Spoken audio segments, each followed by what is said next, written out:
answers to questions, statements by ministers, items under public business, and private members' motions. But before we begin, let's try a parliamentary trivia question. True or false? In Jamaica, the government's financial year begins on January 1. Get the answer at the end of this introduction to the lower house. On the agenda, Opposition Spokesman on Finance, Planning and the Public Service, Member of Parliament for South East St. Andrew, Julian Robinson, is down to make his contribution to the 2026-2027 budget debate. The government has tabled a national budget of $1.44 trillion for the upcoming financial year. Key allocations focus on debt servicing, infrastructure, and social services, with $1.342 trillion for recurrent expenses and $99.7 billion for capital projects. The Ministry of Education, Skills, Youth and Information has been given $3.4 billion for capital expenditure. The Ministry of Health and Wellness, $13.82 billion. The Ministry of National Security, $2.6 billion. And $18 billion has been earmarked for repairing educational institutions damaged by Hurricane Melissa. The public sector has been given $1.66 billion for continued public sector transformation, including the MyHR Plus system. Finance and Public Service Minister Favour Williams has also proposed new taxes to address fiscal gaps, largely driven by recovery needs from Hurricane Melissa. Key measures include taxes on digital services or streaming, increased environmental levies, and higher taxes on sugary drinks, alcohol, and cigarettes. Since the national budget was published in February, Mr. Robinson has raised concerns over the proposed new taxes, noting that the timing would strongly impact those trying to rebuild after the October 28, 2025 Category 5 storm. If you are planning to attend a session at Gordon House, here are some rules to keep in mind. No visitor shall create any act of disorder within the precincts of the House. No visitor shall be admitted to the House without first obtaining an admission card.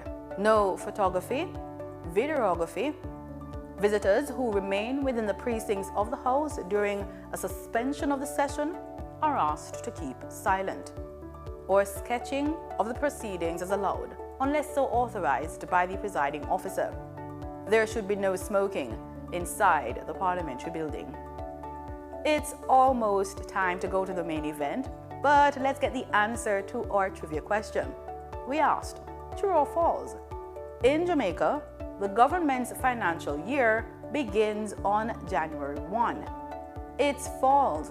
The government's financial year begins on April 1. Now over to the proceedings.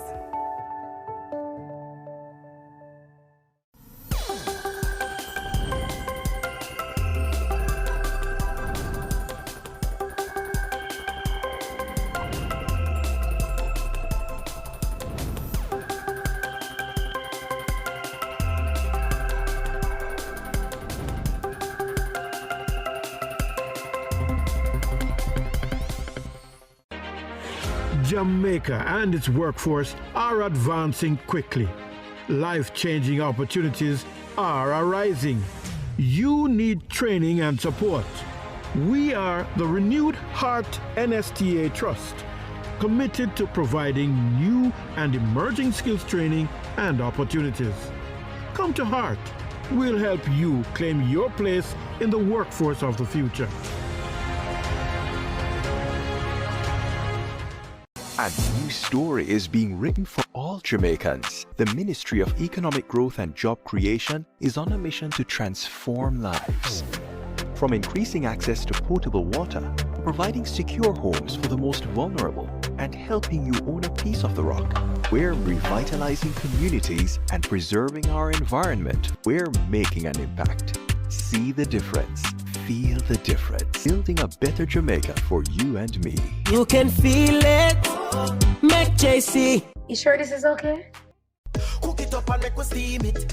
Fresh so me need it. Tilapia a real fish. Cook it up and make we roast it. Farm fresh so me need it. Tilapia a real fish. Grow smart at the best part. Food for thought so me have to eat smart. Easy catch, fully net. A tilapia so you don't know what's next. Cook it up and make we fry it. Fresh so me need it. Tilapia a real fish. Bring home the best in freshwater fish. High content of vitamin B3, protein and potassium. Tilapia, simple, healthy, delicious. What is the role of a backbencher in government? I'm glad you asked. They're members of parliament who are not appointed to cabinet. So they sit in the back of the legislature and they apply pressure. They examine what government legislates, participate in parliament debates, raise issues and advocate and question chamber when things don't look straight. Backbenchers represent the constituents in parliament. Backbenchers oversee the interests of citizens, you and me. But how can they be agents of government accountability after them no hold no portfolio? And them and a minister? No. So then how can they facilitate government transparency? And the next thing, them and a front bencher. So how them affect me? You see, a lot of work is in committees. So these portfolio-free MPs with less dire responsibilities are more accessible to you and me. So they help with policy, but it helps if we engage them, you see. So they're not just in the back benches, but on the ground, in the trenches. Though in the back of parliament, we're at the front of their cause. So pause. Find your backbencher at jampja.org. As an inner city youth, I'm a duty to know the laws and my rights. These laws affect all our self-interest and safety. The law says throwing garbage in public places or on other premises without consent will lead to prosecution. Must see it online. I know my laws and my rights. Do you? Know your laws. Know your rights. Respect you. Me, I go show them my way of justice. I'm abused. I need legal advice. I don't deserve this. The truth of the matter is, justice there for all of we. The Ministry of Justice has trained more than 5,600 persons in restorative justice practices. More than 200,000 victims have been supported by the victim services. Legal aid has reached thousands island-wide. Make we talk it out, not fight it out. Call 888 Justice today. The following is brought to you by the Office of the Prime Minister. Jamaica is changing right before our very eyes. Across the island, billions are being invested into our road networks, from farm and community roads to major roads and highways. Dozens of communities across the length and breadth of Jamaica are receiving access to reliable potable water for the very first time. And thousands of Jamaicans have become homeowners thanks to the historic shifts in policies of the National Housing Trust, making it easier for Jamaicans to receive funding. Not to mention the record number of houses being built. Never dreamed you would own a home? No matter your circumstance, home ownership is possible for you, thanks to the government's new social housing program specially designed to meet the needs of poor Jamaicans at no cost to them. We are building Jamaica. The proceeding was brought to you by the Office of the Prime Minister. The following is brought to you.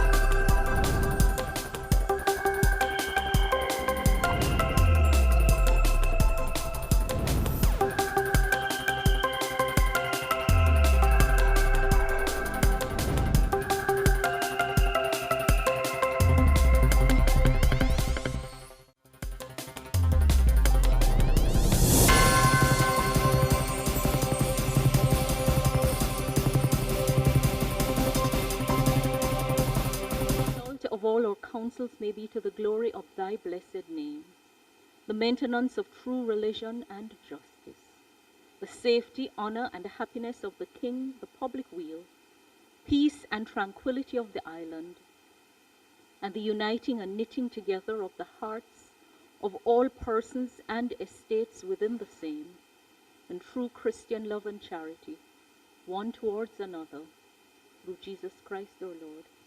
Amen.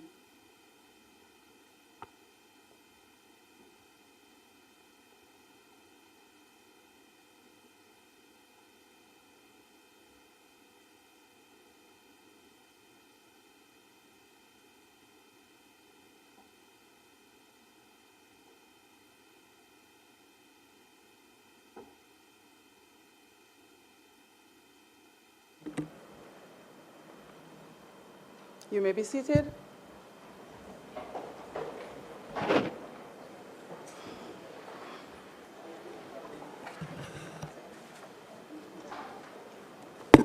This Honorable House now resumes its sitting.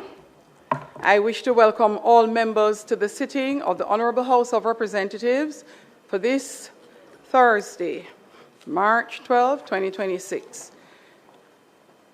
Together, we will continue with the budget debate for the financial year 2026-2027, and we will hear from the Opposition Spokesman on Finance, Member of Parliament for St. Andrews South Eastern, as he makes his contribution to the debate. It is always expected that members will maintain the standards of this Honourable House in accordance with the standing orders, as well as established practices and procedure. I would like to extend a special welcome to Mrs. Miriam McIntosh Robinson, wife of the member from St. Andrews South Eastern.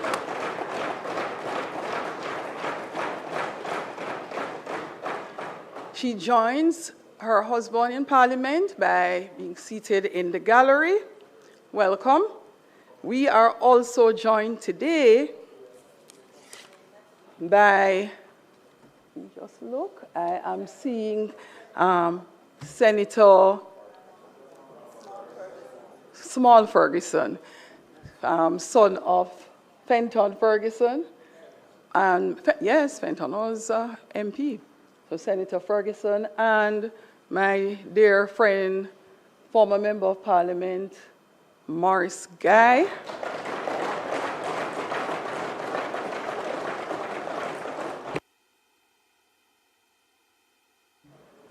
Yes, and former Member of Parliament for St. Andrew Eastern, Andre Hilton. Welcome to the Houses. I hope you enjoyed today's proceedings.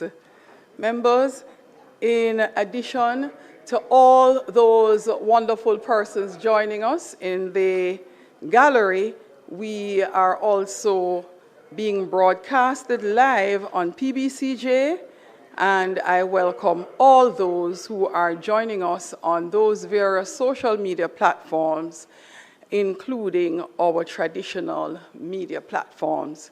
I hope you enjoy the sitting and the presentation today. Call of the roll.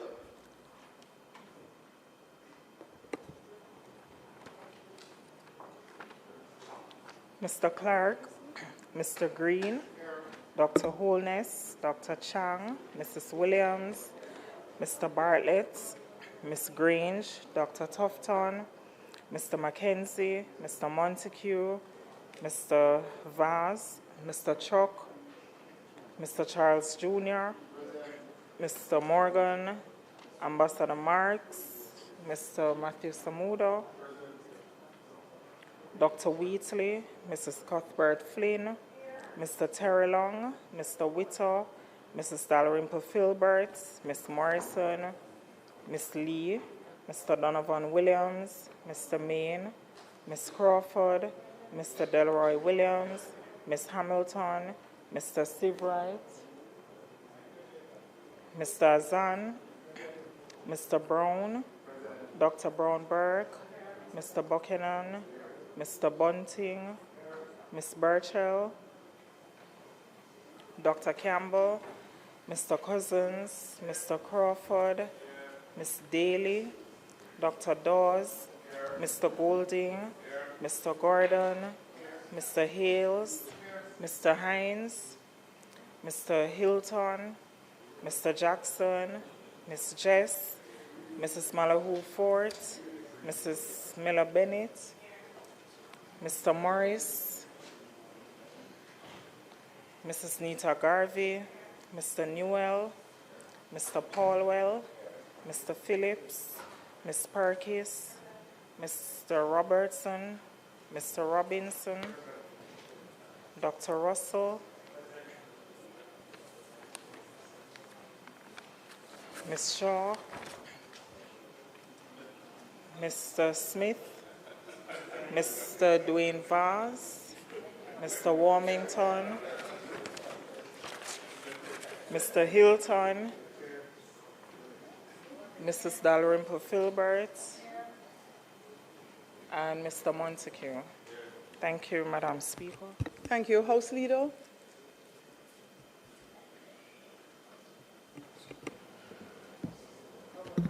Madam Speaker, we have one preliminary item, so we can go through the agenda and then we will get to the continuation of the budget debate. So we could go through the agenda, Madam Speaker.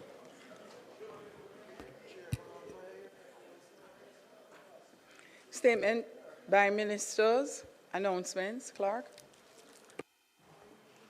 Laid on the table of the House are the following: Annual report of the Government of Jamaica's audit committees for the financial year 2024-2025 and its related ministry paper number 19 of 2026 titled Government of Jamaica Audit Committee's Annual Report for the financial year ending March 31, 2025. And the Integrity Commission's investigation report into concerns that Ms. Delphorine Gordon, an investigator formerly employed to the Betting, Gaming and Lotteries Commission, failed to file her statutory declaration with the Commission for the year 2023, contrary to the law and its indicative ruling. Thank you, Madam Speaker. Thank you. Announcements, bills brought from the Senate, petitions, papers, reports from committees, notices of motions given orally. House Leader. Madam Speaker, I beg to give notice that at the next meeting of the House I will move. Be it resolved with reference to the resolution approved by this Honourable House on the 20th day of January 2026, appointing a select committee to consider and report its findings to this Honourable House on an act to facilitate the implementation of child diversion in the criminal justice system and for connected matters, that this committee be allowed to hold hybrid meetings that are partially virtual and partially physical, utilizing available information and communication technologies in the manner more specifically outlined below, preserving the rights, powers, and privileges, including voting rights, normally accorded to a member of a committee. The committee is hereby empowered to 1. Convene and hold meetings in virtual spaces created using information and communication technologies, which shall be considered committee meetings for the purpose of the mandate of the committee. 2. Allow access and participation from remote locations as are enabled by the means of information and virtual technologies by members and other persons authorized by the committee. 3. Include members accessing and participating from remote locations as a part of its quorum.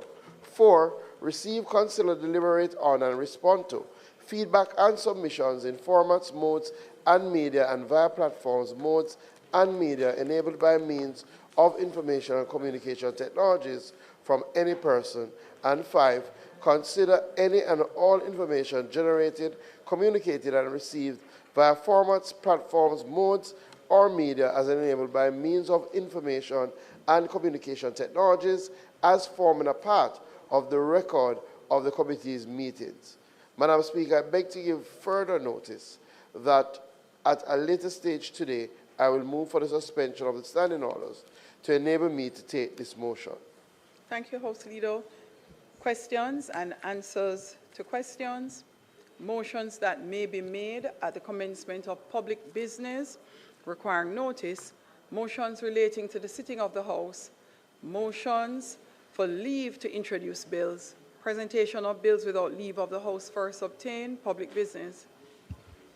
Madam Speaker, I now move for the suspension of the standing orders to enable me to take the motion, notice of which I gave earlier today. You may proceed. Those in favor? Aye. Those against? The ayes have it. Madam Speaker, I now move the motion of which I gave notice earlier. I now move that the motion of which I gave notice earlier be approved. Those in favor? Aye. Those against? The ayes have it. House Leader. Madam Speaker, today we will have the continuation of the budget debate. Let me also join in welcoming Mrs. Robinson to the House and Senator and former member Maurice Guy and member Hilton, and I see now member R. Scott has joined us as well. Today we will hear from Mr. Julian Robinson, the Opposition Spokesperson on Finance.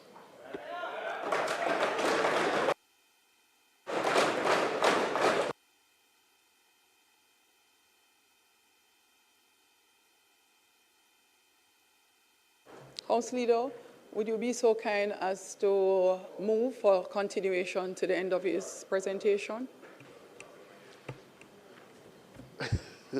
Yes, Madam Speaker. I move that the member be allowed to speak until the end of his presentation without interruption. Those in favor? Those against? The ayes have it. 5 hours.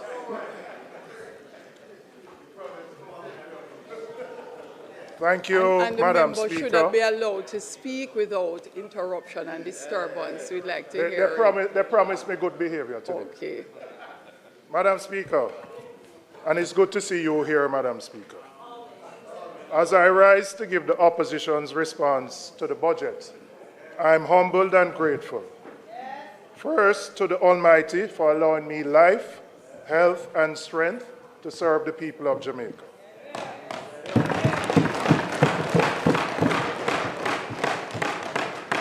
I'd like to thank my family, my father, who instilled in me my motivation for public service, my wife who is here, and my children.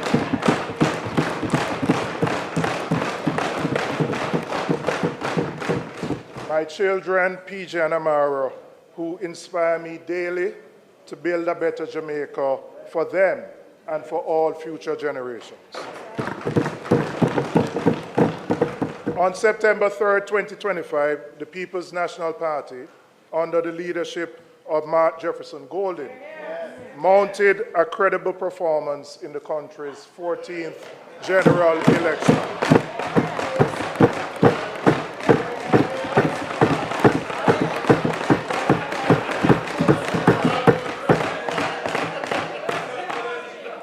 I would like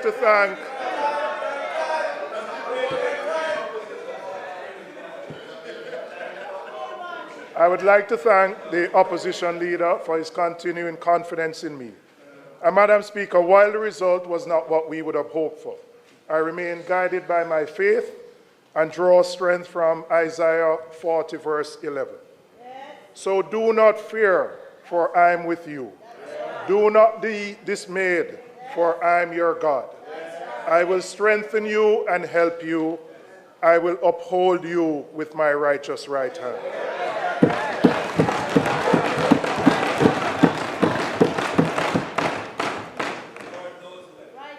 Madam Speaker, we doubled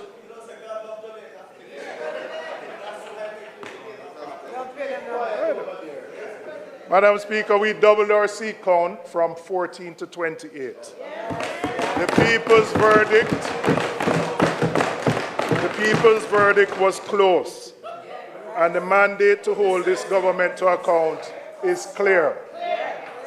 I take this opportunity to thank the 401,398 Jamaicans who voted for the People's National Party.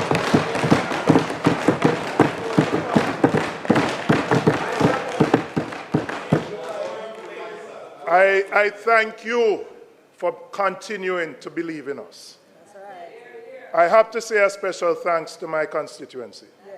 I am here for the 4th consecutive time.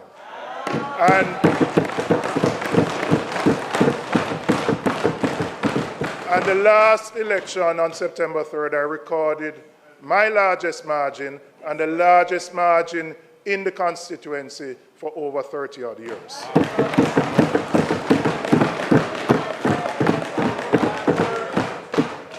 And I want to recognize the team because we all stand here as individuals, but behind us, there are countless volunteers who work night and day to ensure that we stand in this house. So I want to acknowledge His Worship the Mayor, Andrew Swaby, Mayor of KCSE. My other councillor, Jesse James Clark. The leadership of the constituency, I have a constituency secretary who has been in that position for at least 40 years. And every time we come here, Madam Speaker, I say we have to find a way for the secretaries and the drivers to ensure that they get pensions. Right?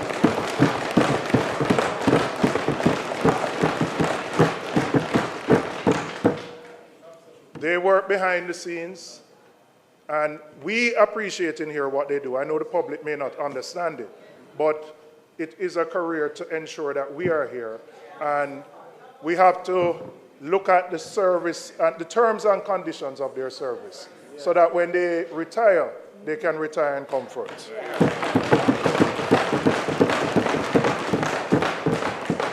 One of my constituents celebrates his birthday today, the man from Price Lane, and I have to big up Keith Brown. All right?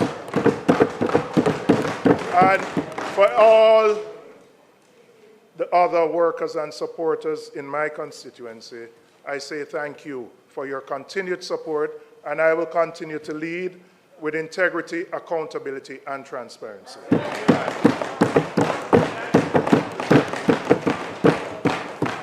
Madam Speaker, late last year, and Maxine is my mentor, and I learned my politics from her. And Church Brother, at every occasion, I acknowledge the role she has played in where I am today. Madam Speaker, our country was hit by the catastrophic Hurricane Melissa, one of the most destructive natural disasters in living memory. The trauma and grief are still with us. I want to offer condolences to the families of our 45 brothers and sisters who were officially recorded as having lost their lives. Yes, we are resilient people, but for many of us, the weight of that trauma, that loss, and that grief still sits heavily on our hearts.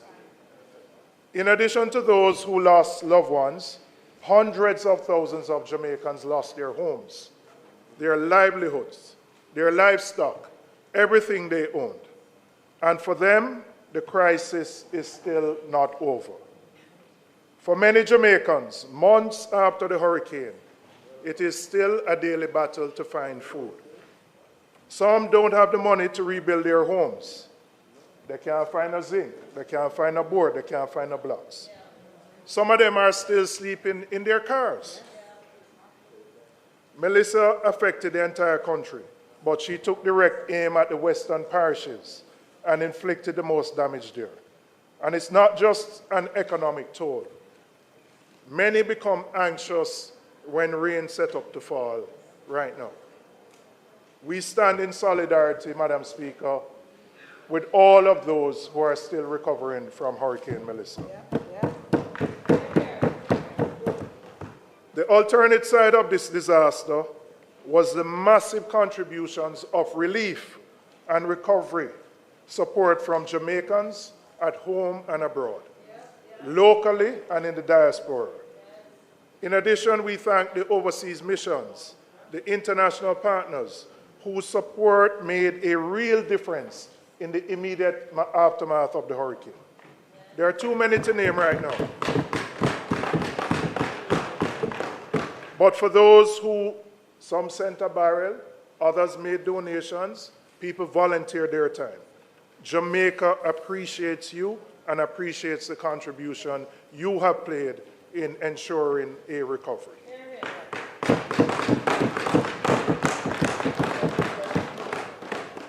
And it was us, neighbors helping neighbors, volunteers manning undersourced shelters, doctors, police, firefighters, soldiers, and nurses who, away from their families, went out in the hurricane to look after their fellow Jamaicans. And it was we, the Jamaican people, who, after the hurricane, cleared roads with our hands and with machetes, helped each other to clean up their yards, provided water, tinned food, toilet paper, or whatever little we had to share. Madam Speaker, ultimately, Hurricane Melissa revealed what the true spirit of the collective Jamaican people, the loving, the giving, the selflessness, motivated to help their fellow citizens and to get the job done. This proves again that the Jamaican people have the resilience to go through the biggest of hurricanes, and we now blow away. Not blowing away. We have faced adversity before, and we have always found our footing. The question before us now is whether our institutions rose to the moment and whether the budget really reflects that urgency. Madam Speaker, we are now past the relief stage and into rebuilding. I note the Prime Minister's announcement of the establishment of the National Reconstruction and Resilience Authority, NARA. But NARA is still without a legal foundation. No legislation has been brought to Parliament to formally establish it. And the public still doesn't have a clear picture of how it will operate and when it will become functional. Similarly, I would say in light of the destruction in the West and the rest of the island, the $10 billion roof grant program, while important, is simply not enough to meet the needs that exist. Hurricane Melissa devastated Westmoreland, St. Elizabeth, huge parts of St. James, Hanover, and Trelawney, but also affected other parishes, St. Anne, Clarendon, Manchester, and others, who experienced significant damage.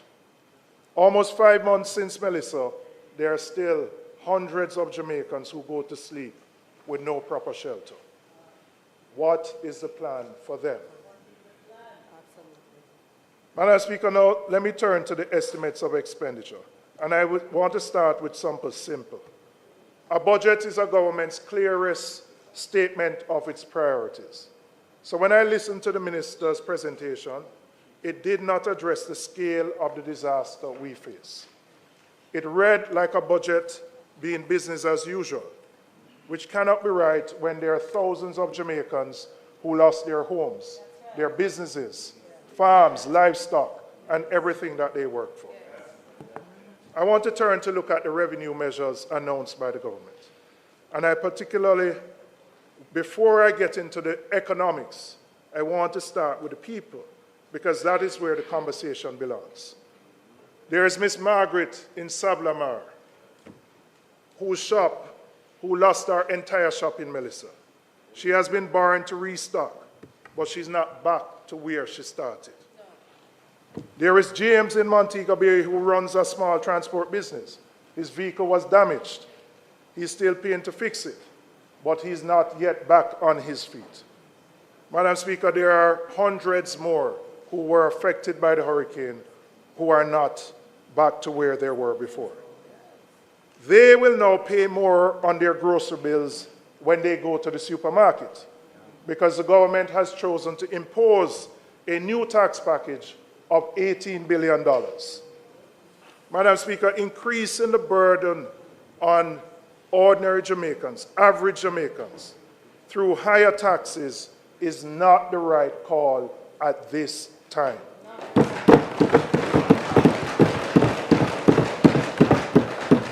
And we on this side do not support it. If we were at the wicket, we would have played a different shot. When an economy is contracting, meaning it is slowing down, raising taxes is a pro-cyclical response.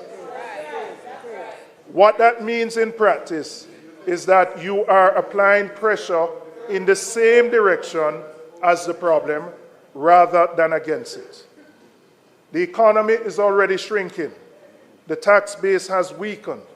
First, by 10 years of low growth under this administration, and then by the hurricane. Businesses are earning less, households are spending less, and the government's chosen response is to extract more revenue from an already financially stressed population. That does not sustainably address the fiscal challenge. You are compounding the economic problem. The more appropriate response in these circumstances is what is termed counter-cyclical. And what does that mean? You push against the slowdown in the economy. You stimulate activity and create the conditions for the tax base to recover organically.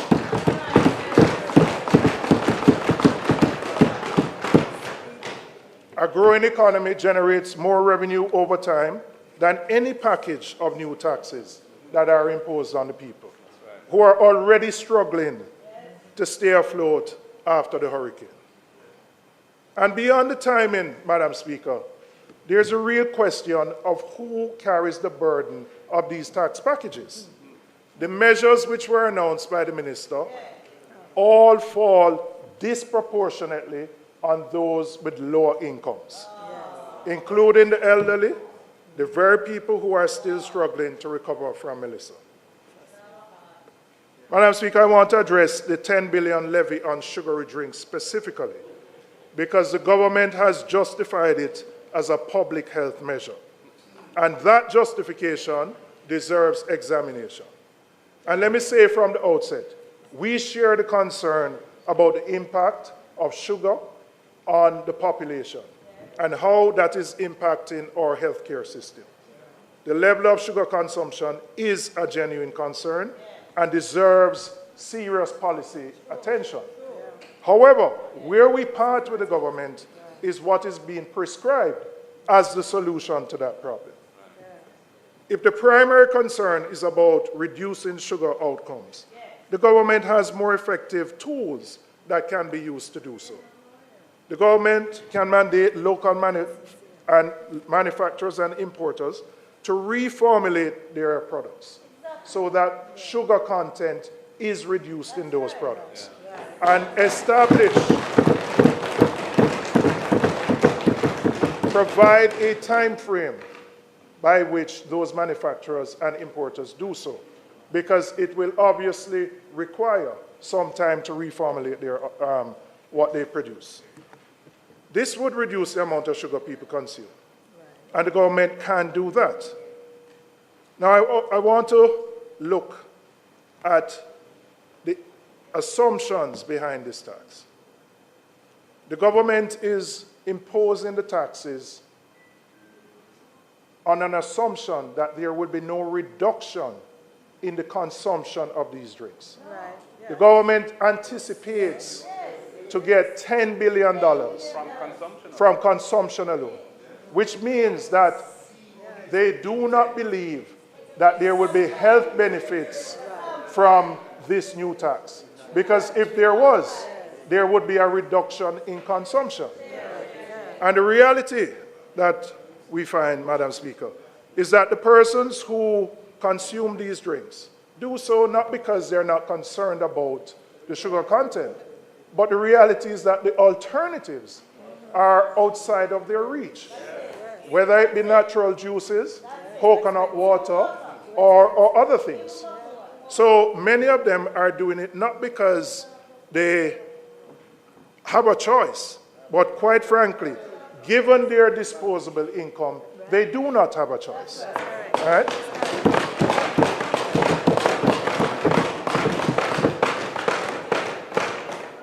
And without providing options which are healthy at a reasonable cost, all this tax will do is add a financial burden to those persons, many of whom are at the lowest end of the economic ladder.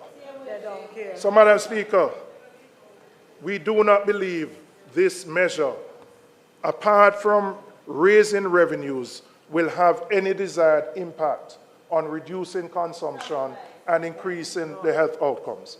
The government also has other options.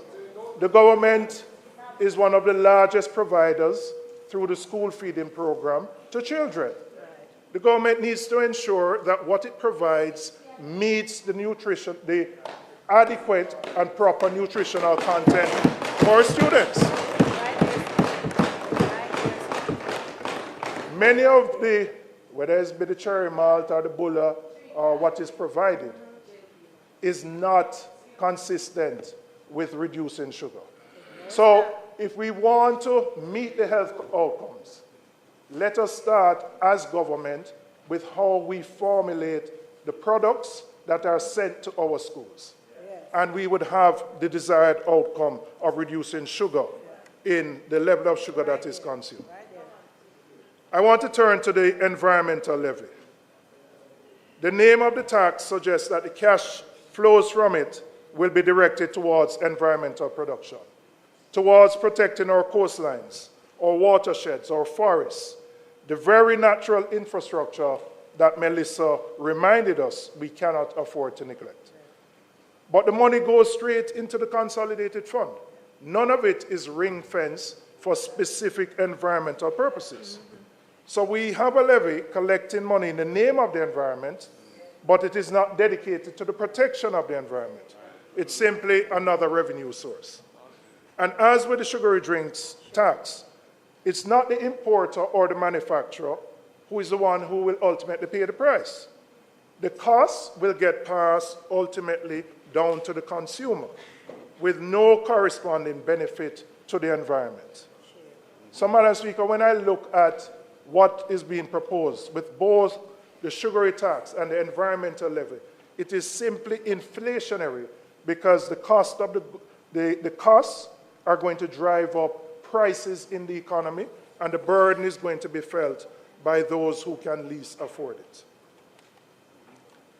In examining the package that was tabled by the government, what I only can come to a conclusion on is that they recognized there was a revenue gap and they had to find the easiest way to fill it. The measures are not calibrated to protect the most vulnerable. They are not designed around the specific circumstances of a post-hurricane economy. They are simply revenue measures which impact the poor the most. I want to turn to the digital services tax because the minister's presentation on Tuesday left us with more questions than answers. When this measure was first announced, the reasonable assumption shared by many persons was that the tax would apply to subscriptions, for example, Netflix, Spotify, those streaming and digital services. That was the natural reading of a digital services tax and what obtains in many other jurisdictions that have implemented it. But from what the minister said on Tuesday, it appears that the intention is different. It seems that the tax will apply to goods purchased online from platforms like Amazon, Temu, and Shein. Now, Madam Speaker, if that is indeed what is being proposed, then a serious question arises. Because that government 2 years ago made a very deliberate policy decision to raise the threshold on online purchases, increasing the custom duty exemption from $50 to $100 US and from $500 to $1,000 for persons traveling into the country.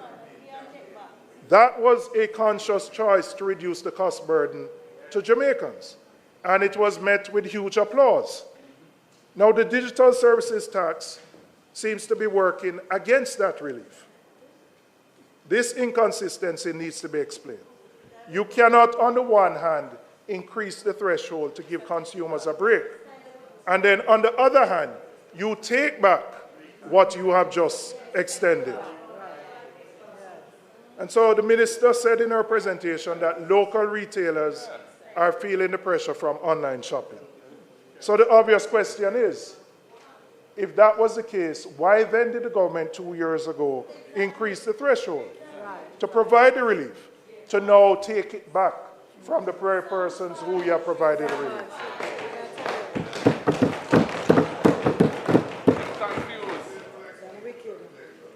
And beyond the inconsistency, there is the practical question of how this is going to be implemented. How are the taxes going to be collected? Who is going to be responsible for remitting it? What is the mechanism for enforcement across hundreds and thousands of transactions from foreign platforms? The minister owes the House an explanation. She has been here twice, and I must say, having spoken twice, it is as confusing as it was before. As to exactly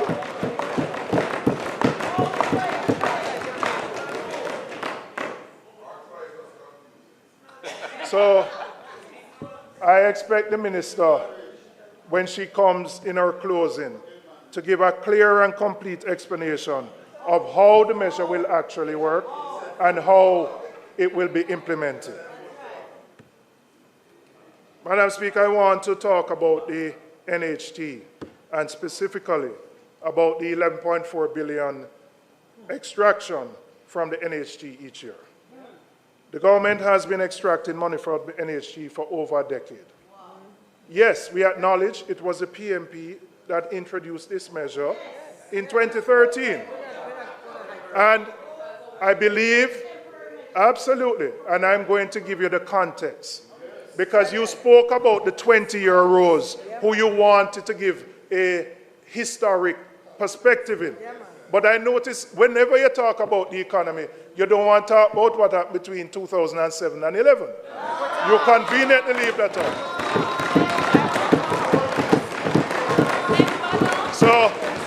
So when you were talking, you have added 15 minutes to my presentation because I am going to give the perspective and I'm going to give the context.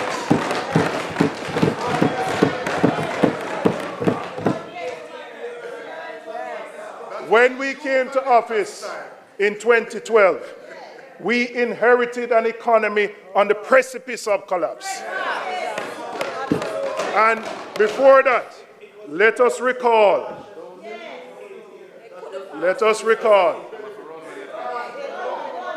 Yeah, man.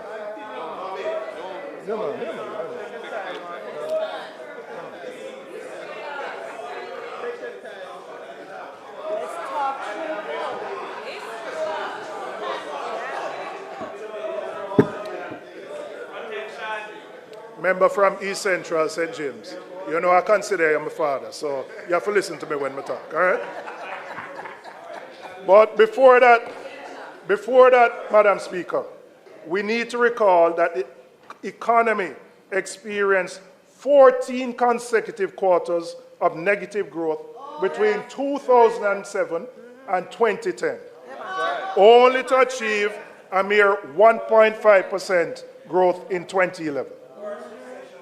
In 2011, the JLP abandoned and effectively ended the 27-month standby agreement with the IMF. And when I say abandoned, you know, like how Tessa keep a school, and you're supposed to show up. Them run going at the yard and hide and never take the test.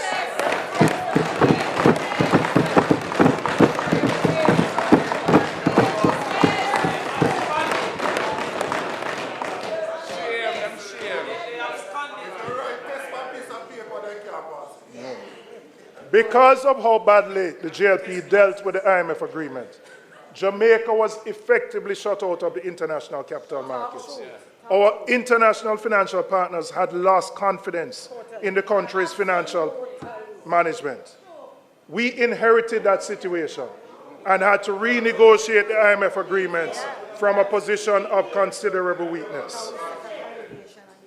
That agreement was one of the most demanding fiscal programs ever imposed on any country borrowing from the fund. There was a primary surplus target set of 7% that Jamaica was 7.5% that Jamaica was required to maintain, which was among the highest ever demanded by an IMF agreement. In fact, it was higher than what was demanded of Greece during its own debt crisis. That is the mountain we were given to climb. The NHT withdrawal at that time was one part of a broader package of measures designed to meet that primary surplus requirement. It was not a decision taken lightly or casually. It was a hard choice made in extraordinary circumstances with the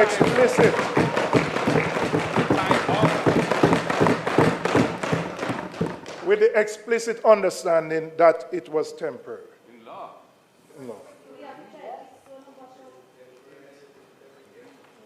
The same reason that drove the NHT withdrawal in 2013 is the same reason that drove the broader package of revenue measures that had to be implemented at the time, including new taxes. We had no other choice but to impose taxes to get to the revenue that the IMF required as part of its program. It was, Madam Speaker, what they left us in 2011 that required us to take the steps that we had to in 2012.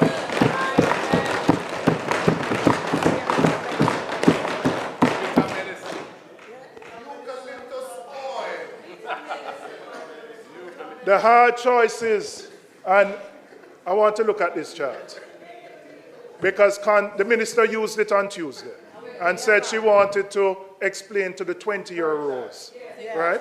And so, yes, it is your chart, and I want to use it to explain to the 20-year rules why those taxes had to be imposed from 2012 to 2016, 2015. But I also, there's been this, I don't know if I can say lie, about no new tax for 10 years. We've been hearing this misrepresentation that there's been no new tax for 10 years. But then I looked on the minister's chart. So what is in 2016? What is in 2017? That's a school bus, a new school bus.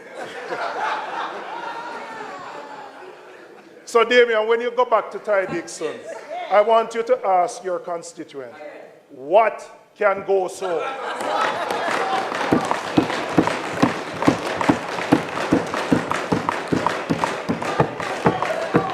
Madam Speaker, the hard choices that we had to make have worked. The PMP established Jamaica's macroeconomic fundamentals under the leadership of then Prime Minister, the Most Honorable Portia Simpson Miller, and Minister of Finance, Dr. Peter Phillips. They restored the confidence of our international partners. They put this country back on a credible fiscal path. The economic stability that this government inherited, they benefited from what we built from 2012 to 2016. No, Madam Speaker, if we're going to have a history lesson, we must just do it honestly.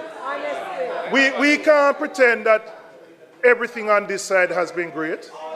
But give the context. Don't come here and give a half story. Leave out your term from 2007 to 2011. Like nothing never happened. That we just get up in 2012 and inherited some better roses. Give the proper context so that the same 20-year-olds we are talking to will know. Tell the people the truth.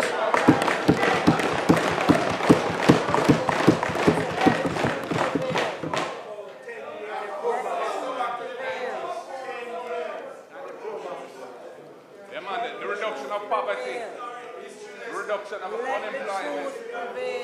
Let's go back to the 90s. You don't know it, so we can't help you. The internet. Madam Speaker, I need your protection.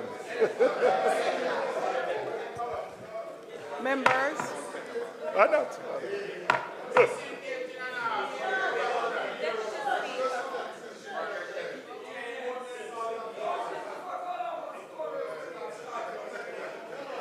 Madam Speaker,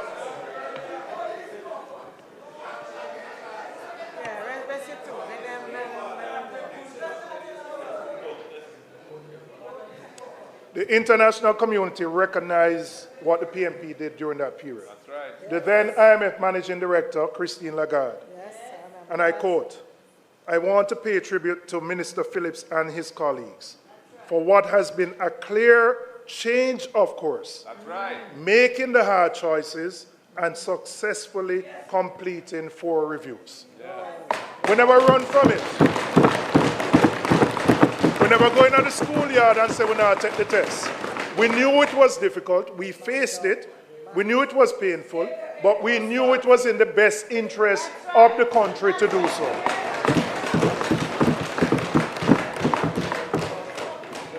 So I now want to come back to the NHT withdrawal. And I want to remind the House of how the then GLP opposition responded. They didn't simply disagree with the measure, Madam Speaker.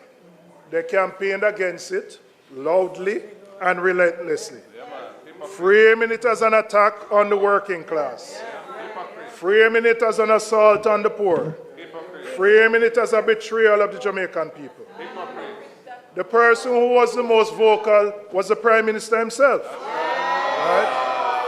So I want to read what the Prime Minister said in 2015. Right? And this is not artificially, intelligently created. This is the real thing. And I quote, "The GLP does not support the use of NHT funds for purposes other than those for which they were intended. The NHT mandate is clear. Contributors' money held in trust at NHT is to be used for the purposes of the promotion of housing and community development. The JLP has always stood in the vanguard where stewardship of NHT funds are concerned.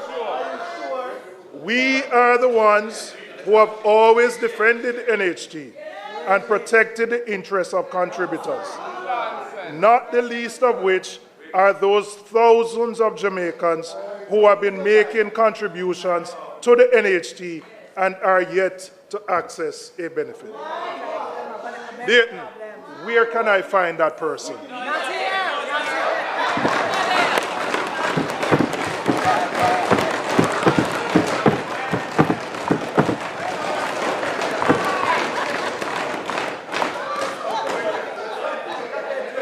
Madam Speaker, I'm going to star you more because more. The matter was taken to court.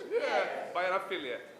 They didn't go up front, but somebody went up front. Yeah, man. And they lost. Yeah, they lost. Now, Madam Speaker, after the JLP formed the government in 2016, you would have expected that NHT withdrawals would have ended based on how strident their position was. The so-called betrayal of the Jamaican people that they had fought against. But every year since, without interruption, 10 years of collecting the money, they once vehemently opposed. Now recently I heard the Prime Minister, maybe last week, justifying the continued extraction by arguing that the funds are being directed to other national priorities. Shameless. So I want to ask the Prime Minister one question. When the PMP had to do it between 2013 and 2016, were we not also directing those funds to national priorities? Were we not also using that money to meet the primary surplus that kept Jamaica out of default? Were we not using it to restore the confidence of the very international partners whose support the government relies on today? What exactly was different? What principle was being violated? You have found your voice. You have found your voice now. I'm glad you found your voice now. I'm glad you found your voice now.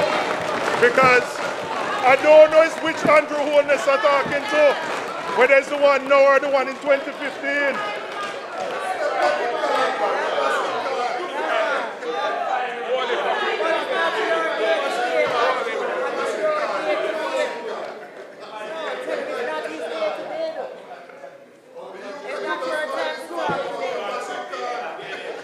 So what was different? What was different now than it was in 2013. The only thing that was different was you were on this side, and we were on that side.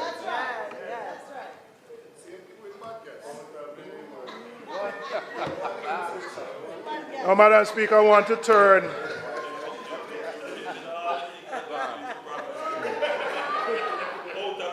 No, listen, allow him to talk. Allow him to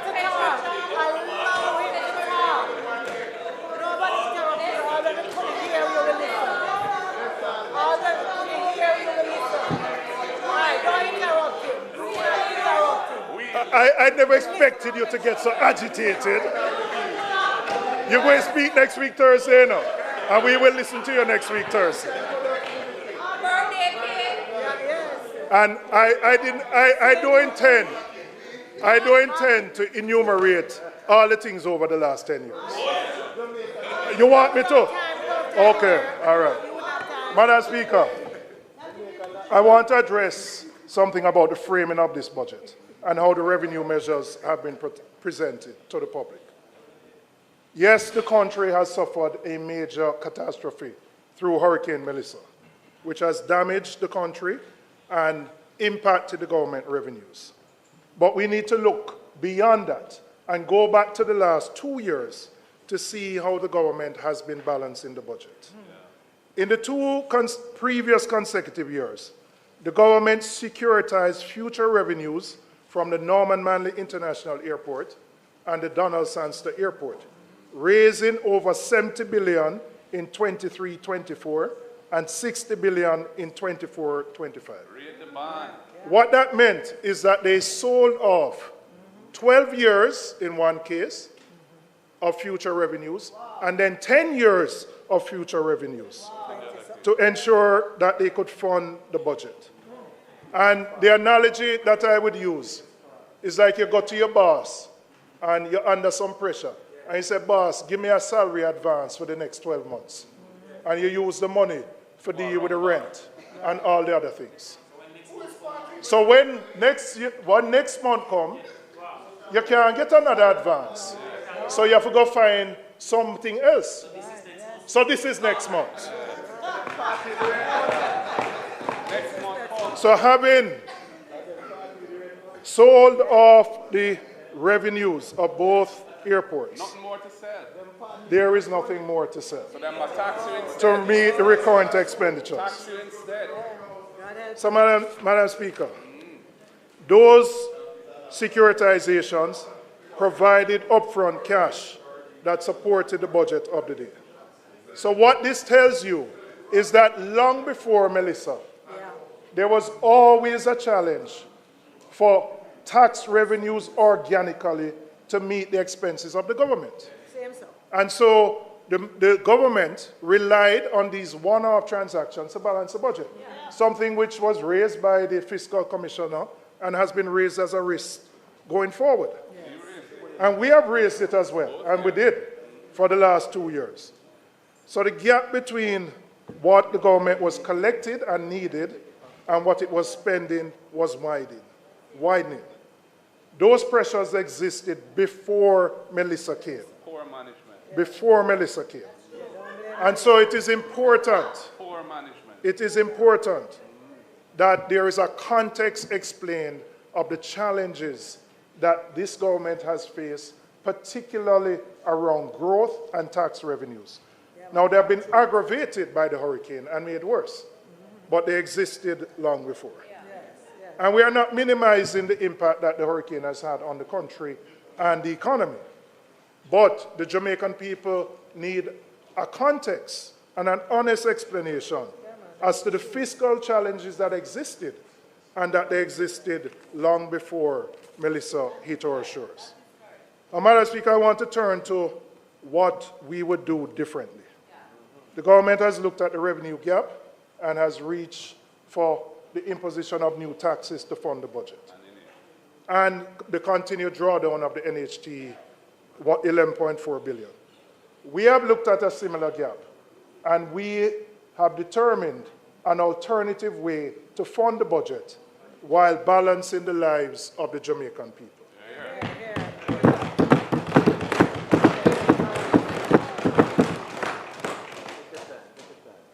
Madam Speaker, we have always said that compliance can bring in more revenues than simply raising new taxes.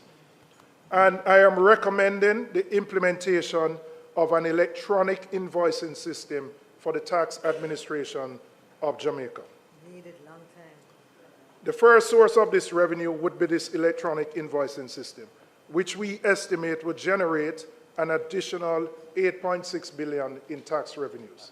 And I will explain how I came to that figure. Currently, and what this electronic invoicing does. So currently, when businesses make sales, they are required to upload their transaction records for verification by TAJ. The problem with the model is that the obligation to upload sits with the business, and there can be slippage. Not necessarily because businesses are deliberately evading the obligations, although that happens, but because it is a system where the seller is responsible for submitting the records. Transactions can go unrecorded, uploads can be incomplete, and there can be a gap between what was earned and what was reported. The electronic invoicing system changes that dynamic fundamentally. Rather than waiting for businesses to upload their records after the fact, the transaction data is captured and transmitted immediately to TAJ automatically at the point of sale. The government is no longer relying on voluntary compliance. The information flows directly and is matched automatically against what has been declared and remitted. The scope for undercollection shrinks considerably because the data is already there, verified and auditable, without the business having to do anything beyond completing the sale. We have looked at case studies in other parts of the world, in particular, the impact that electronic invoicing has had in Central and Latin America. In Mexico, where this has been implemented, declared revenues increased by 14% in the 3 years after the electronic invoicing system became mandatory. In Uruguay, VAT, which is the equivalent of our GCT, and corporate income tax collections rose by an estimated 3.7% when the system became compulsory. In Peru, taxable sales reported to the tax authority increased by 7% in the first year alone. Chile, which pioneered this model in Latin America, saw over 8 million electronic tax documents being processed monthly at the point of maturity, covering more than a quarter of all tax documents issued in the country. The pattern is consistent wherever this has been implemented. Better data means better compliance. And better compliance means more revenues from the same tax rates without asking anyone to pay more than what they owe. That's right. The experience in Chile and other countries that have followed a similar model demonstrates that the revenue gains from better compliance are achievable and that we in Jamaica have every reason to pursue this path. In the 26-27 fiscal year, the government is projecting GCT receipts of $318 billion and SCT, special consumption tax receipts, of $112 billion, a combined total of $430 billion in these indirect tax inflows. We are conservatively estimating that 2% of that total, and I'm saying conservative because I'm looking at the fiscal year 26-27, and accepting that you may have some growing pains with the implementation of this system. Although the case studies across the region point to much higher impact when it is implemented. So we're being conservative, that a 2% of the 430 would yield 8.6 billion. And that is money. This is not new taxes.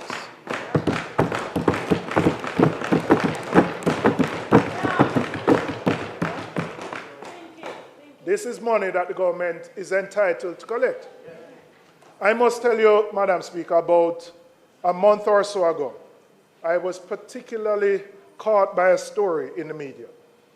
The TAJ indicated that 11 used car dealers were brought to court and were found to have liabilities of $4 billion.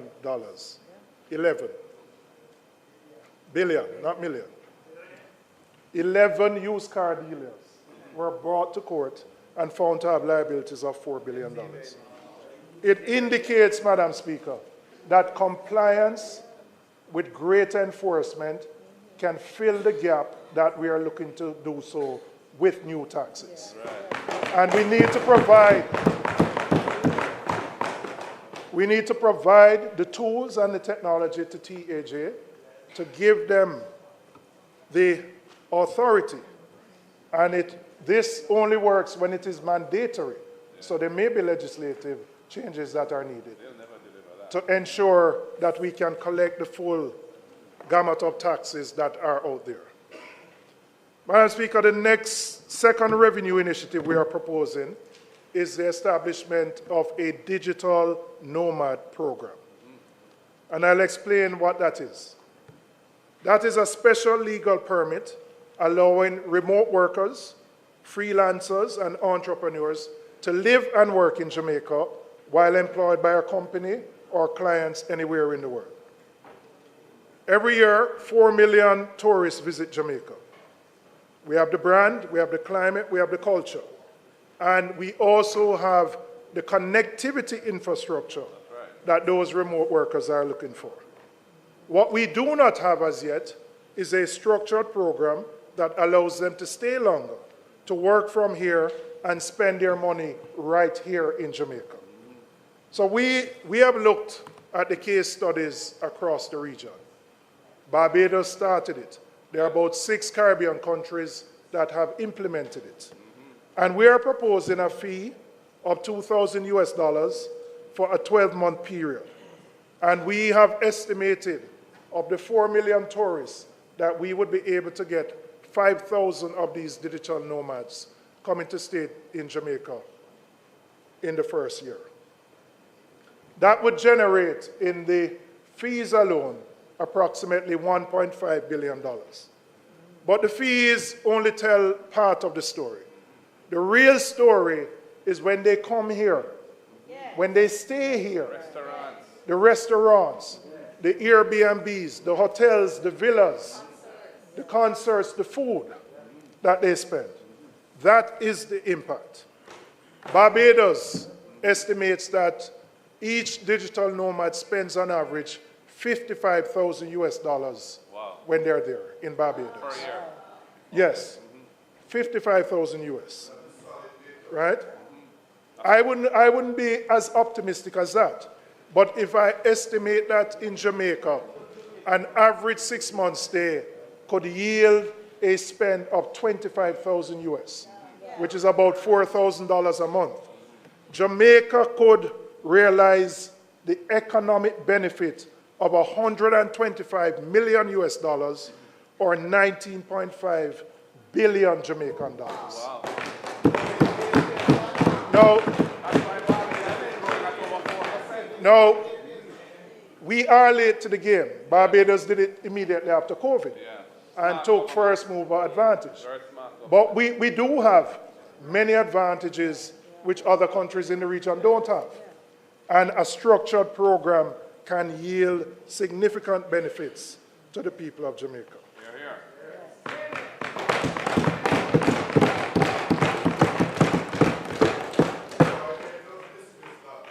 In Barbados, in the first 10 months alone, the program attracted 2,500 applicants. It contributed over $100 million US in broader economic activity in that country. We have a lot more that we can offer. We just need to put in place the framework and promote Jamaica as a location for digital nomads. Madam Speaker, I want to look at where some of the other areas that we intend to get some revenues from. And there are some targeted transfers from some specific public bodies that we would look at. Public bodies that have demonstrated surplus capacity that will not have any negative direct impact on their operations. The government is projecting for this coming year to withdraw $9 billion from the Bank of Jamaica. We would take an additional $1 billion to bring the total to 10. Now, I want to make a distinction. This is not the NIR. These are surpluses that are generated from the profits of the BOJ. We also looked at other public bodies who have surpluses, and I looked at the FCJ with a net surplus of $3.14 billion and profits of $5.15. And we would do a transfer of $1 billion from there. So, Madam Speaker, some of these institutions have demonstrated with their performance these surpluses, which, if put to the central government, would not affect their core operations. Madam Speaker, I'm coming back to the NHT withdrawal. We have said so before, and we are committed to ending the annual extraction of $11.4 billion from the NHT.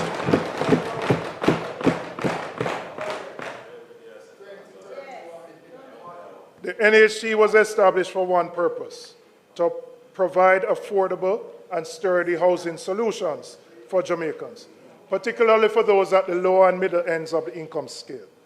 In the wake of Hurricane Melissa, with hundreds of homes damaged and destroyed across the country, this mandate has never been more urgent. This is not the moment to be pulling money out of the financing of housing development. It actually is the moment that we need to be putting more in. And so for us, ending the extraction and giving the NHT the capacity to do what it was created to do. And this goes, Madam Speaker, beyond just the mandate. When you invest in housing at scale, the economic benefits extend well beyond just the house itself. Construction workers get employment. The hardware suppliers go and get orders. The truckers go and get work. Money begins to circulate within communities. And that circulation of money will trigger and help to deal with the recovery that the country needs. The economic multiplier effect of residential construction is well documented. And in a post-disaster economy, it is one of the most effective, stimulative investments a government can make. So that $11.4 billion deployed through the NHT into housing construction does far more for this economy than when it is diverted into the general consolidated fund.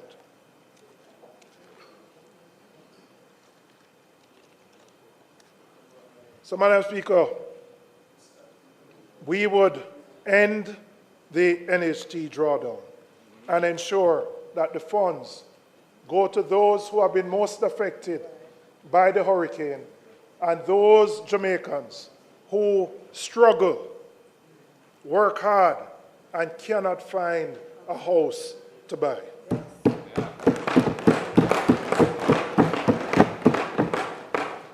We have also looked at the expenditure side of the budget, and we have identified one specific deferral that would save $2 billion. The Airports Authority is projected, and this is interesting to note, the Airports Authority is projected to receive a transfer of $13 billion from central government. After them strip out the revenue like this year.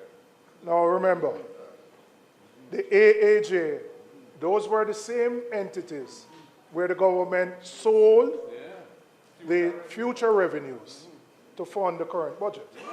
And now, those same entities are receiving significantly higher support from central government. 13 billion, a figure much higher than has ever existed in any point in time. And because the revenues have been taken from the AAJ is now dependent on central government.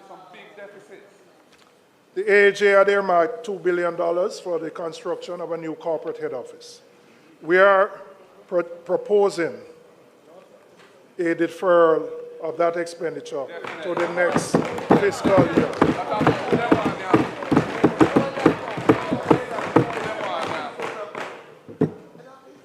So, I want to now explain the impact of what our alternatives would be on our fiscal targets. So when you add it up, Madam Speaker, our alternatives create a revenue gap of approximately 17, and I'll go through this chart with you. We are removing the 18 billion in taxes. We are projecting income of 8.6, 1.2 from just the fees from the digital nomad program. We'll still be left with a deficit of just over 8 billion. We will seize the NHT withdrawals and the 2 transfers, which account for 2 billion. So we end up with a negative of 17 billion. I indicated a reduction in the transfer to the airport authority, which takes 2 billion away. So we would still have a net deficit of $15 billion. $15 billion. The additional borrowing, which we would fund from the issuance of treasury bills, and the interest expense for the fiscal year would increase by $0.94 billion. So you go back to borrowing. Right? Keep quiet. The additional borrowing would raise our projected debt to GDP ratio to approximately 66.14%, up from the projected 65.7%, a difference of 0.44 of 1%. Immaterial. So, Madam Speaker, yes, there are hard choices, but in a hurricane where people are struggling and you have a choice, do you impose 18 billion taxes on people who are struggling, or you find a way to fund it, which does not impact your debt dynamics significantly?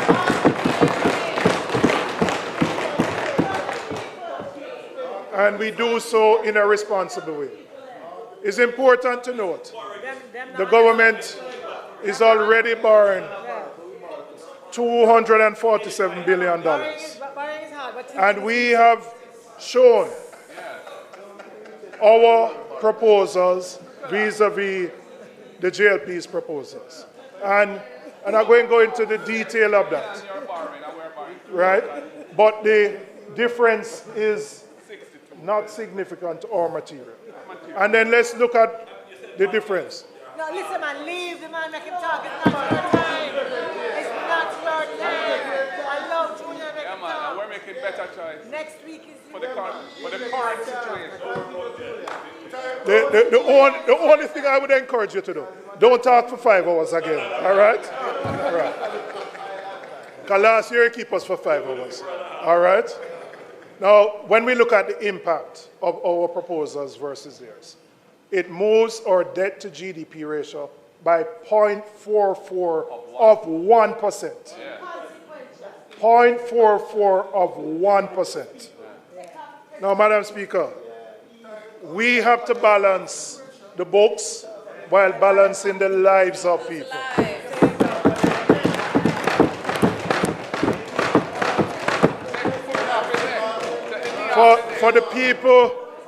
For the people in Darliston and Betheltown, they need a break on White House. For your people in Russia, they can't take no more taxes right now. Right? We have to ease the pressure for them. Madam Speaker,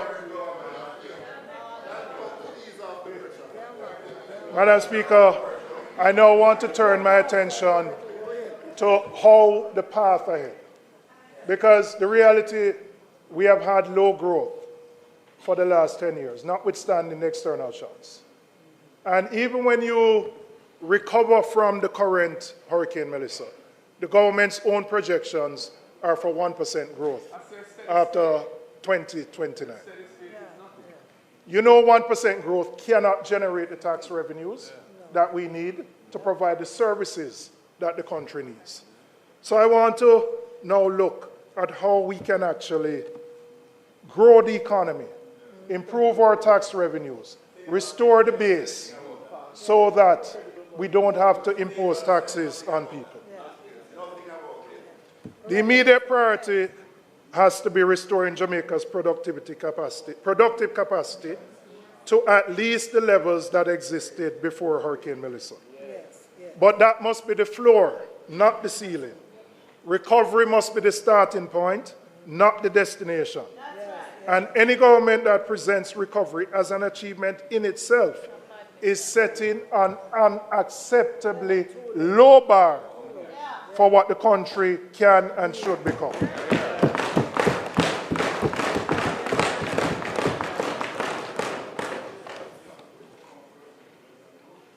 As I said, when you look at the government's own fiscal policy paper, after the recovery period of around growth, up to 2029, the economy settles back down to 1%. The numbers are right there. So, Madam Speaker, what will we do differently to ensure that we can achieve growth? And I first want to start with the issue of energy. Because Jamaica, and I don't know whether we'll find oil or not, but there are some things within which we have control over. When we were last at the Wicked Philip, we had set a target of generating 50% of our energy from renewable sources. It was then, by 2030. We know we're near that. We know we're near that not because of Melissa, not because of COVID, but quite frankly, just bad management on their part. When we issued in 2013 the request for a proposal, that led to a build-out in 2016. It took that government 8 years to issue the next request for a proposal. 8 years. Persons were selected in 2024. It will take them 3 years or so, or more, because they have to look for the financing, they have to negotiate their private power purchase agreements, and they have to build out their infrastructure. So we're not going to see the impact of more renewables on the grid till probably 27 or 28. Now, we are faced with the prospect of oil prices of over $100 and going up. And while we can't control what takes place in the Middle East, we have control over what we can do here.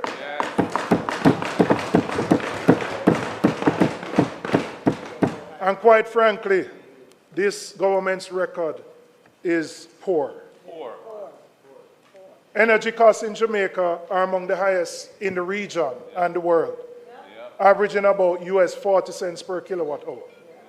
When we were last there, it was around 23 cents per kilowatt hour. What we would do, we would ensure that large customers, those in the special economic zones, can contract power directly from generators. Now, why is this important? We cannot attract manufacturers, assembly-type operations with the high energy costs that we have. And so our prospects of economic growth will not materialize unless we can bring the cost of energy down. And it can be done quicker in those SEZs without changing any license. We would be separating dispatch, transmission, and distribution into a properly regulated structure with distinct licenses. We would disaggregate the electricity bills so that consumers can see what they're paying for, broken down into generation, transmission, distribution, system losses, and supply charges, because we believe transparency is important towards accountability. On renewables, we would scale up net billing, which you started, power wheeling. Yes, started by the member from East Kingston and Port Royal.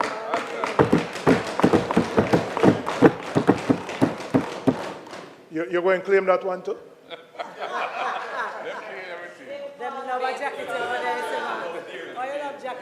Oh, you love jacket, sir. You love jacket like wow. So we would scale up net billing and power wheeling for distributed generation, expand solar technology for residential use, and introduce more flexible service and payment options so that the transition to cleaner, cheaper energy is accessible to ordinary Jamaicans and not just those who can afford the upfront costs. We would also ensure that vulnerable populations, including senior citizens, benefit from discounted rates, because the burden of high energy costs falls heavily on those who are least able to afford it. And we would tackle the issue of energy theft in a real concentrated way. You know, the issue, I don't know that there's a great appreciation for the impact that this has on the bills that every JPS customer pays. It adds 20%. But there's a perception that the people who are consumers and not customers just do it because them just want teeth light. It's not so. They can't get a meter from JPS if their house is not wired. And the cost of wiring a house and getting your meter passed by the government electrical inspector is beyond the reach of the majority of people who find themselves in that position. So even if they want to change their status, and my experience has been, many of them want to. Them don't want police to run them down and pull down them throats. But they simply can't afford to wire the house and to get the meter. And that requires more intervention from the government. Something has been done, but really what was started is insufficient. Totally. And if you don't deal with it, you can't address the high energy costs that the country faces. And so we would take a comprehensive approach to dealing with the issue of energy theft and giving options to persons who want to make the decision to move from being consumers to being customers of JPS.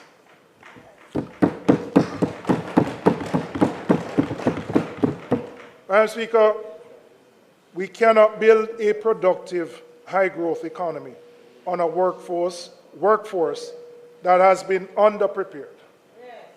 And the emphasis must be on the foundations, literacy and numeracy at the primary and basic school levels.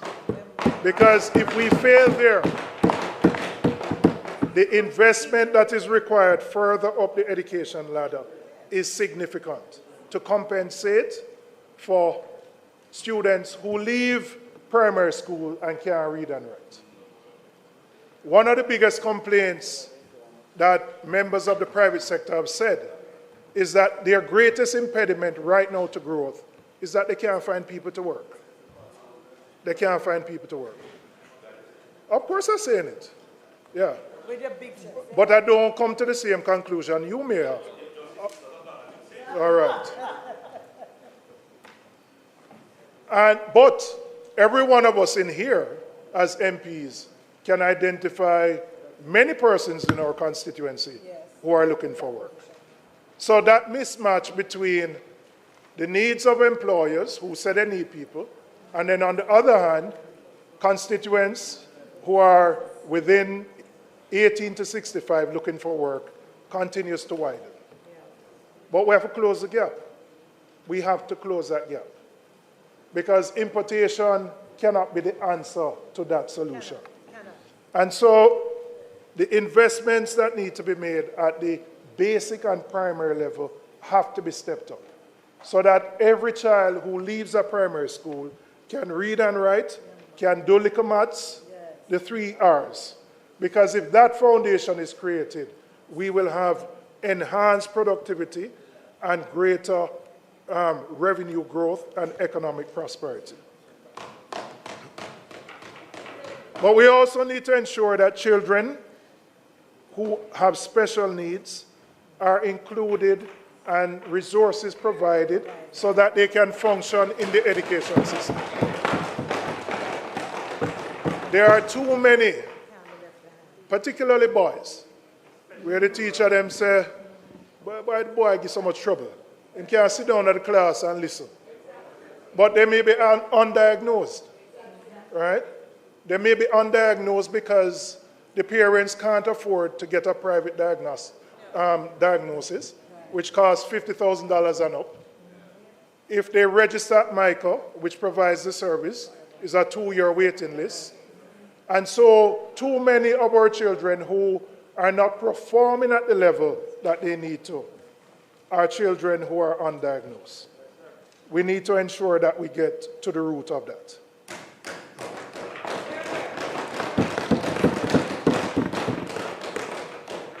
So, Madam Speaker, if we're at the wicket, we would align education and training with industry needs in a deliberate and structured way, expanding technical and vocational training in the high-demand sectors. Central to this is reforming heart. The institution has a critical role to play, but that role must be much more sharply focused on equipping Jamaicans with the skills for high-income industries, the digital services, advanced manufacturing, agro-processing, precisely the sectors that we are trying to grow. Heart should become the pipeline into which those industries can look for persons. We have also said we would introduce a policy under which the government matches the costs that a company spends on upskilling its workers through tax credits on their hard contribution. So if you are a business and you are willing to invest in ensuring that your employees are upgraded, you are already contributing to HART through the employer contribution. You will be getting a credit equivalent to what you are spending to upgrade your workforce. And we are doing that because we know Jamaica has a productivity problem. Our productivity continues to decline.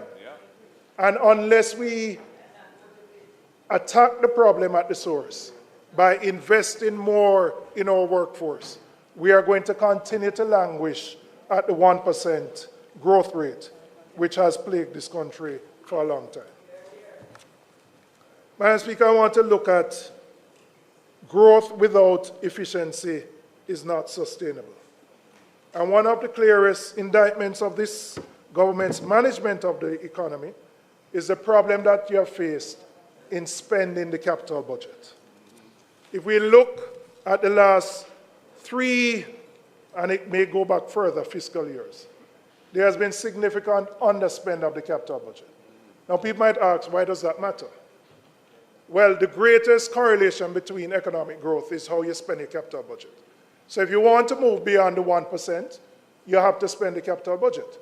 But year after year, the capital budget becomes underspent and reallocated to other sources. It's not a good thing.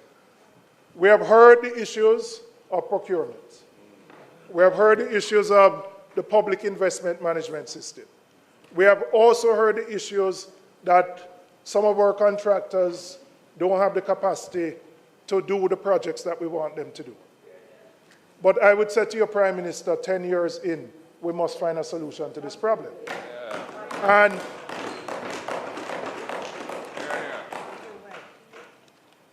I want to say specifically to you, you have the right to organize the government the way you want as Prime Minister. But when I look at the capital budget for both central government and public bodies, 60 to 70% of the capital spend sits in 2 ministries, Ministry of Economic Growth and Infrastructure and the Office of the Prime Minister, which are headed by you. Now, you might say you want to facilitate that on your own, but then it must become a bottleneck. When all of those big agencies, from NHT, Port Authority, UDC, factories, as public bodies, and then central government, I am urging you to rethink this, to look back at this structure. Because what you may have envisioned as making things flow quickly, it has not happened. And the evidence of it is the level of underspend of our capital budget. And if we're going to move the country forward, we have to unclog that bottleneck that is preventing those monies from being spent in the economy.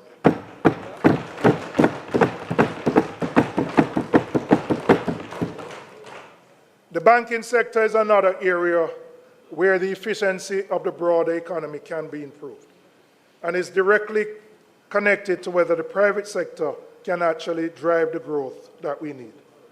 I took note on Tuesday, Madam Speaker, the Minister re-announced an announcement made by the Bank of Jamaica Governor of the implementation of the eKYC system, which was done in 2024.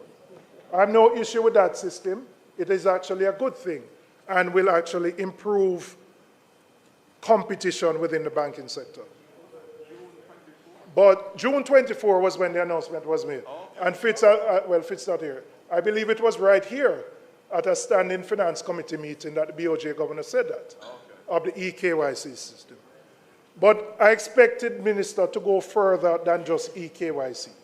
Because while that is a start in enhancing competition within the banking sector, there is more that needs to be done to make the sector competitive and to ensure that monetary policy can work. So the government, through its ministries, agencies, and departments, is the single largest holder of deposits within the banking sector. Those deposits, by and large, remain with the two largest banks. And the government has to implement a system that ensures that there's a more transparent and competitive way in which all banks can access government deposits. What exists right now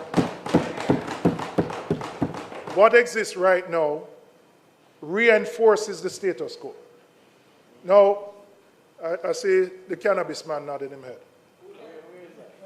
Not that I know that you smoke it, but that you're an advocate for it. Right?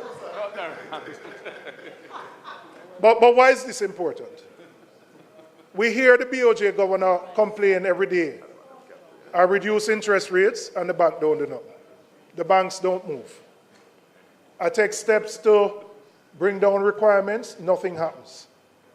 People in the public who have mortgages, car loans, see BOJ bring down them interest rates, no movement. And there will be no movement unless we can enhance competition within the banking sector. But the government can do some things. Putting in place a more effective system to deal with government deposits and the long-standing issue of addressing the asset tax.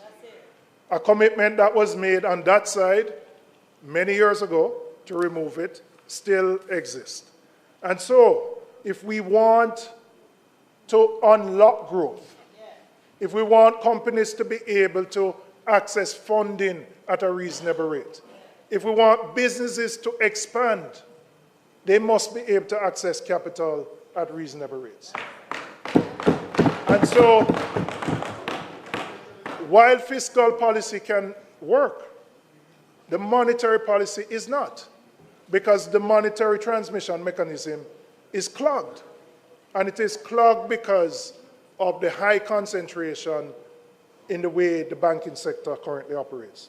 The government can do more to facilitate competition in the sector, which will free resources that can go to economic growth and job creation. I want to turn to small and micro businesses. And there's a distinction that policy in this country has consistently failed to make. And it matters significantly and makes a difference. A person running a one-chair saloon, a hairdresser or a stylist, faces a fundamentally different set of obstacles from a company with 50 employees. But they're all lumped under the category of MSMEs. They're all treated as MSMEs. And I said the M and the S, the micro and the small, need particular attention. In most cases, they are informal, but they face a particular paradox.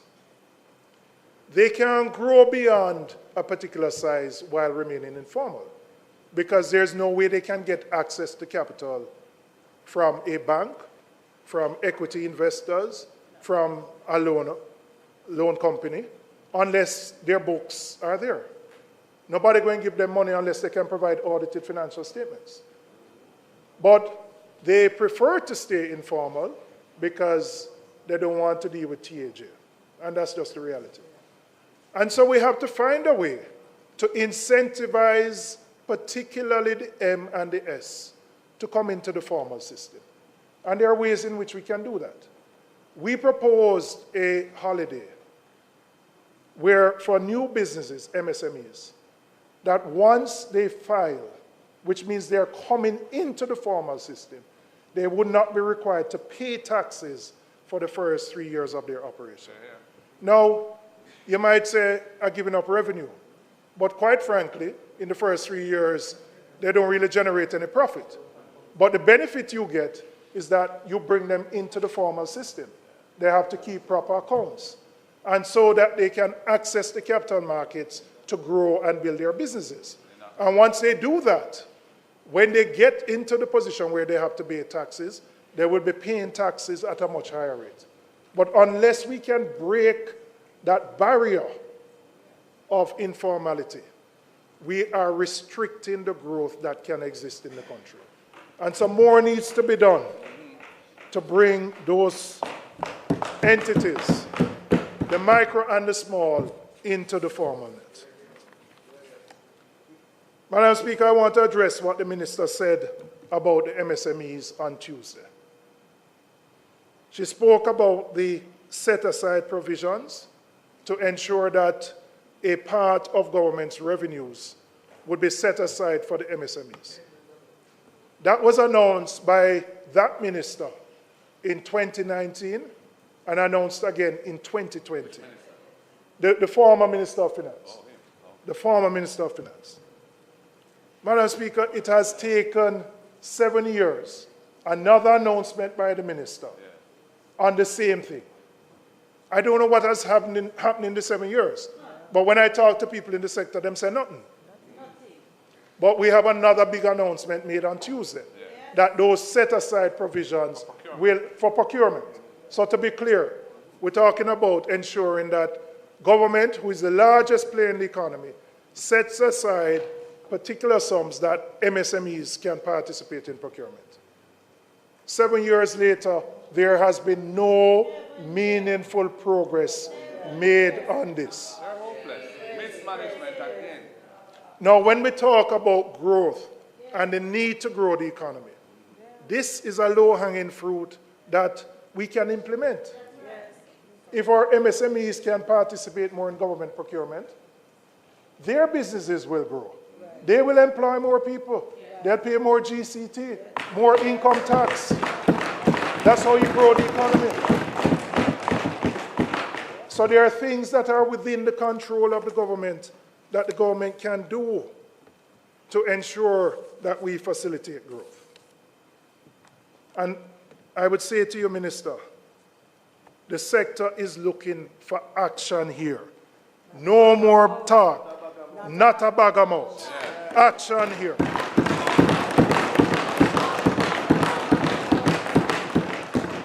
They have waited patiently for 7 years, and they have not seen any movement. Madam Speaker, on the emerging sectors, Jamaica has genuine opportunities in digital services, agro-processing, logistics, the creative industries, and cannabis.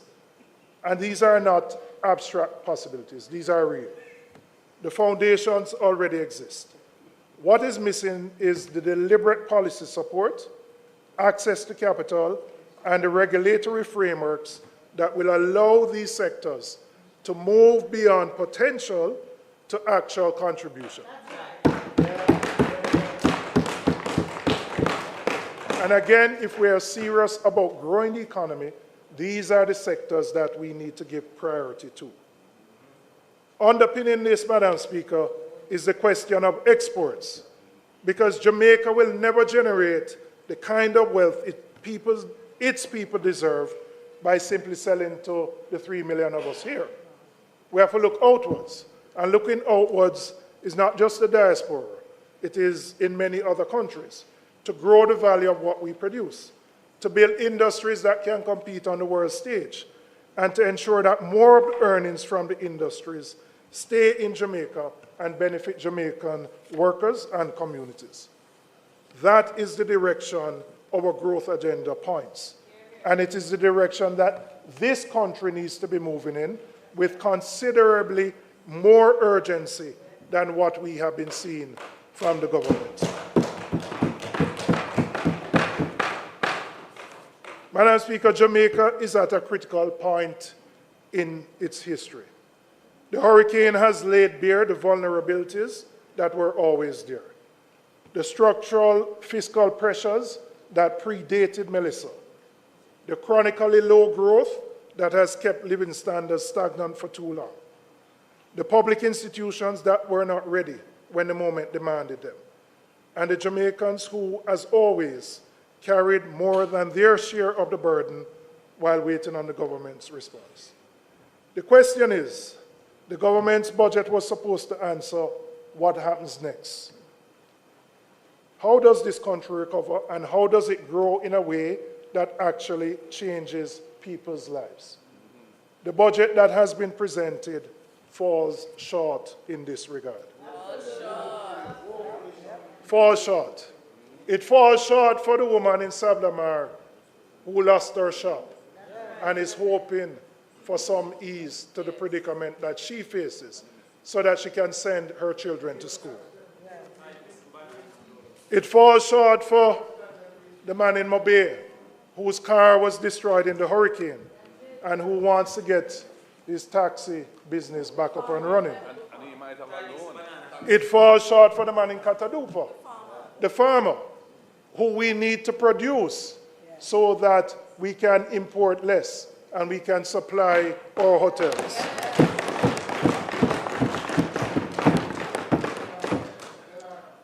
And it falls short for the NHT contributors, whose monies continue to be diverted away from the institution it was meant to serve, by a government that once opposed that very practice.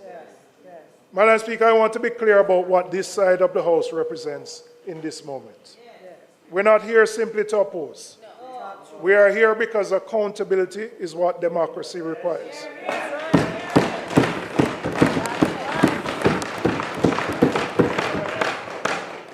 And because the Jamaican people deserve a parliament that takes their responsibility seriously and discharges it honestly. That's right. So when we critique the government's budget, it is because the choices made in that document have real consequences for the people. And the people deserve to know that those of us on this side of the chamber are examining those choices carefully and offering a genuine alternative. Madam Speaker, Jamaica's best days are not behind us. They are ahead of us. If we are willing to make the choices that will get us there. We are not a small country with small ambition. We are a small island that has already shown the world what Jamaica is capable of. And we have barely scratched the surface of what we can become. Madam Speaker, we have presented an alternative to what the government has proposed. We have sought to balance the lives of the people while balancing the books. We have looked at the impact of this hurricane and the devastation it has had on so many Jamaicans. And we believe that the path forward of growing the economy is the only sustainable way that we can lift the living standards for all Jamaican people. Thank you very much, Madam Speaker.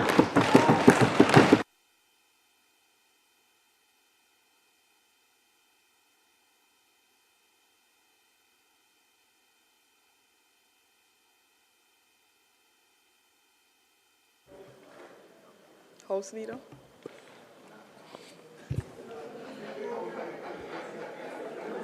Madam Speaker, we thank the member for his spirited contribution.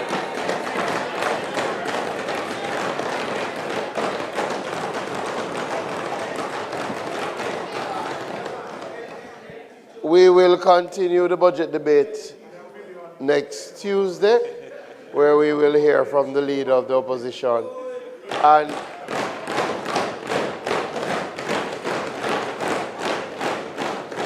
And then to remind the House that we return on the 19th of March, where we will hear from the Prime Minister.